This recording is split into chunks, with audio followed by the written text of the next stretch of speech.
Vamos falar do furacão Irma, que está quase tocando o solo dos Estados Unidos. Ele ganhou força nas últimas horas e tem ventos de 210 km por hora. A orientação das autoridades para a região é clara: não é possível mais sair de casa. Os enviados especiais Carolina Cimente e Anderson Gásio estão em Miami. Conversar com ela agora. Carol, situação bastante tensa por aí, está dando para notar pelas imagens. Quantas pessoas já estão sem energia? O que vocês têm de informação para a gente? Cecília, não consegui ouvir bem a pergunta. Acho que você perguntou sobre o número de pessoas nos abrigos. A última informação que nós recebemos da Prefeitura e do governo do estado da Flórida é que tinha mais de 54 mil pessoas em abrigos. Vou pedir para a técnica retirar aqui o retorno, que eu estou me atrapalhando um pouco. Olha, o furacão acabou subindo de categoria de novo. Ele tinha descido para a categoria 3 ontem, tinha sido uma boa notícia. Na saída de Cuba, ele ficou sobre o mar muito tempo e aí continua, na verdade, né, sobre o Oceano Atlântico. O Oceano Atlântico muito quente nessa época do ano. Já era previsto, então, que ele voltasse a subir para a categoria 4. Ventos de mais ou menos 210 km por hora. Miami agora está longe de onde vai passar o olho do furacão. Mas olha só a situação, a gente está protegido, a gente está dentro da garagem do hotel onde a gente está hospedado. E a situação já é essa aqui. Estando lá, e também estamos fora, longe do mar, longe da área oceânica. Então, a situação na área oceânica é ainda mais deteriorada do que essa aqui e ainda estamos longe de estar no auge da passagem do furacão aqui em Miami. O furacão ficou mais lento, quer dizer, se movimenta com ainda mais lentidão, o que causa mais danos ainda por onde ele passa. Foi ainda mais para oeste, um famoso landfall, que os americanos dizem que é a entrada do furacão em território, né? Ela não vai acontecer com a mesma intensidade que aconteceria antes, o que significa que o furacão não vai ficar mais fraco mais rapidamente. Ele vai passar agora, nesses próximos minutos, em Key West, no sul da Flórida, aquelas ilhas pequenininhas que ficam bem ao sul da Flórida, onde o governo já avisou que os danos vão ser muito grandes, vão ser realmente desastrosos, e depois ele segue então para o oeste pelo mar. Aí sim o grande risco é de o aumento das águas. O que significa isso? A definição mais simples de se entender são pequenos tsunamis. Não chega a ser um tsunami, mas a água do mar e a água dos parques naturais e todos os lagos, os rios daquela região vão aumentar tanto que pode chegar a 20 pés, quer dizer, muitos metros. Aqui na costa leste a situação ficou menos crítica desde que o furacão mudou de trajeto e foi mais para o lado oeste do estado da Flórida, a previsão, né? Então a previsão é de que aqui nesse lado, em Miami, por exemplo, nas áreas mais próximas do oceano, a previsão é de que a água aumente cerca de 6 a 8 metros, o que também é muito, causa muitos problemas. A gente tem que lembrar que o que é mortal na passagem de um furacão não é necessariamente o vento. O grande risco é a água. Então, principalmente nos próximos dias, quer dizer, no dia do furacão as pessoas se protegem, as pessoas estão avisadas do que está acontecendo, mas quando há essa subida de água muito violenta, essa subida de água que transforma a cidade, isso acaba causando inúmeros problemas e muitos riscos que a gente já falou várias vezes nos últimos dias no furacão em Houston, por exemplo. Bom, esse aqui é o Irma dando bom dia para Miami. À noite foi assim, esse tipo de vento, essa ventania, a intensidade do furacão chegando em Miami, a gente já foi apresentado a ele ontem à noite, muitas árvores caídas, já tem 430 mil pessoas na Flórida sem luz. Esses são os dados oficiais, é possível que esse número seja maior ainda. Eu e o Anderson Gásio, aconteceu de novo, estávamos descendo aqui para a garagem para fazer essa entrada ao vivo e acabou de faltar luz no nosso hotel. O hotel tem gerador, a gente espera que ele funcione. Mas a situação é essa, de grande instabilidade. A televisão no hotel, por exemplo, já não funciona há várias horas. E nós estamos em um hotel à prova de furacão.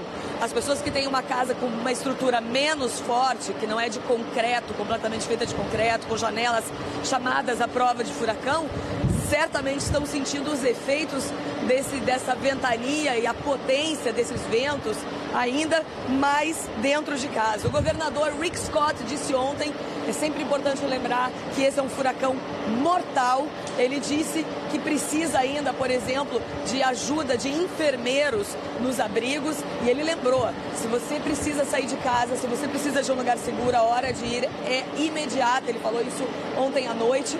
Agora pela manhã já é bastante arriscado se movimentar. Já teve toque de recolher em várias cidades, as grandes cidades na Flórida, em quase todos os estados, a partir das 8 horas da noite, que era 9 horas da noite do horário de Brasília.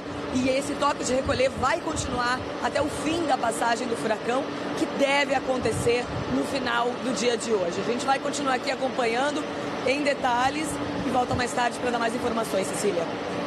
Obrigada, Carol, pela participação. As rajadas de vento são de fato impressionantes. A gente vê que a Carol realmente ela sofre com vento. Enquanto ela falava, a gente vê ali atrás a força do vento nas plantas que estão atrás dela e outras imagens que corriam ao vivo de Miami, né, Carol? E na verdade, Cecília, o vento, ele empurra a gente, mas quando ele vem sempre da mesma direção, a gente acostuma e coloca o corpo na posição correta. Aí o que acontece é que de repente acontece um vácuo e o vento muda e é completamente imprevisível, e aí sim que assusta, porque todo o peso do corpo está para cá, o vácuo vem, aí a pessoa perde a estabilidade. Mas enfim, por enquanto a situação ainda é administrável dentro de uma garagem. Na rua, absolutamente não. Eu agradeço muito por vocês estarem entrando daí para mostrar para a gente a real intensidade do que está acontecendo em Miami. Lembrando que o furacão ainda não chegou, ainda não tocou o solo, está muito próximo e desviou do curso de Miami, que é onde a Carol está. Ele vai atingir mais a parte sudoeste da Flórida. Então, assim, a Carol está pegando uma rebarba do que pode vir a ser ainda a presença do furacão nos Estados Unidos, né, Carol? Inclusive, Cecília, há ainda o risco das pessoas que estão na costa leste. Aqui em Miami a gente viu isso claramente ontem. No momento em que o furacão caiu para a categoria 3, as pessoas acharem que, então eu estou segura, não é mais categoria 5, não é mais aquela situação, a gente se preparou tanto, mas mais de 6 milhões de pessoas tiveram que deixar a casa delas e saírem do estado. Quer dizer, foi uma organização gigantesca de muitos dias. A gente vem acompanhando isso há praticamente uma semana. Então o risco, o governador ontem falou sobre isso, o risco é das pessoas que estão na costa leste, que já não estão mais passando embaixo do olho do furacão, acharem que agora estão seguras. Ok, é uma chuva forte, mas não é mais o furacão que seria. É um risco enorme, até porque os avisos de tornado já começaram a aparecer. Os grandes furacões, eles trazem com ele um risco enorme de pequenos tornados, que na verdade podem ser do tamanho de uma rua, podem ser muito menores do que a gente imagina um tornado, mas são extremamente devastadores. Durante o furacão Harvey no Texas, mais de 200 tornados, por exemplo, foram registrados. Tornados pequenos que destruíam muito uma pequena área. Às vezes você está numa rua, o lado de lá as casas estão danificadas, mas estão de pé, do lado de cá elas estão completamente devastadas, no chão não tem mais casa, porque ali passou um desses pequenos tornados. E aqui, mesmo no leste do estado, já começaram a acontecer, foram registrados já dezenas desses tornados. Então os riscos, na verdade, claro que são maiores onde passa o olho do furacão, porque a agressividade dos ventos e possivelmente a quantidade de chuva vai ser maior. Mas não quer dizer que na costa leste do estado da Flórida não vão acontecer danos, que já começaram a acontecer, e não quer dizer que não haja riscos. As pessoas têm que continuar se protegendo, e muito, né? Tem que ficar em casa no mínimo até amanhã de manhã. Carol, só mais uma informação que a gente tem agora. O olho do furacão está a 25 quilômetros já do território americano, mas a parte de cima do furacão já chegou à Florida Keys. A parte de cima, a gente está vendo a imagem no telão do mapa, a gente vê que a parte de cima do furacão, você vê aí a parte roxa, já atinge as Florida Keys, e o olho do furacão, o centro do furacão, ainda está a cerca de 25 quilômetros.